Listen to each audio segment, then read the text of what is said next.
पालघर जिल्ह्यातील आदिवासी एकता परिषदेतर्फे दिनांक 30 नोव्हेंबर 2025 रोजी आयोजित आदिवासी सांस्कृतिक 7वे संमेलन मोखाडाच्या खोडाळा येथे उत्साहात एकता आणि सांस्कृतिक वैभवाने परिपूर्ण वातावरणात भव्य दिव्य पार पडले। जिल्ह्यासह राज्यातील विविध भागातून आलेल्या आदिवासी बांधवांनी आपल्या पारंपरिक वेशभूषा, नृत्यकला आणि अनोख्या चालीरीतीने संमेलनाला अपूर्व रंगत आणली। या संमेलनाची वैशिष्ट्य बाबपूर्ण म्हणजे आदिवासी क्रांतिकारकांची संयुक्त जयंती एकत्रितपणे साजरी करण्यात आली।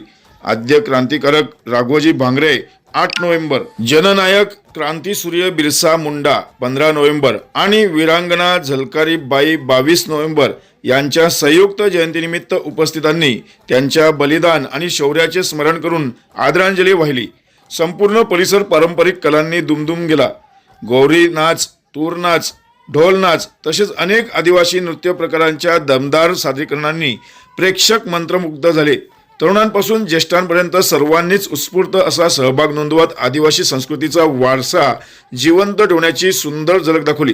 कार्यक्रमात डोंगर भाऊ बागुळ, महासचिव आदिवासी एकता परिषद तसेच महाराष्ट्र राज्य यांनी आदिवासी समाजाची गौरवशाली इतिहास, परंपरा, हक्क आणि एकतेचे महत्त्व याविषयी प्रभावी मार्गदर्शन केले।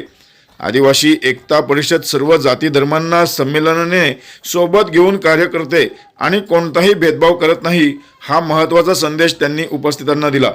यासोबतच डॉक्टर सुनील पराड, महाराष्ट्र राज्य सचिव राजू पांढरा, कीर्ती वलठा, प्रेमचंद सोनावणे, कैलास माळी यांच्यासह अनेक मान्यवरांनी उपस्थित राहून संमेलनाला गौरवपूर्ण उपस्थिती दिली। या संमेलनाच्या माध्यमातून एकता, सांस्कृतिक ओळख, स्वाभिमान आणि परंपरा जपण्याचा दृढ संदेश जिल्ह्यात अधोरेखित झाला। आदिवासी संस्कृतीचा वारसा पुढील पिढ्यांपर्यंत पोहोचवण्याचा निर्धार व्यक्त करत कार्यक्रम उत्साहात संपन्न झाला।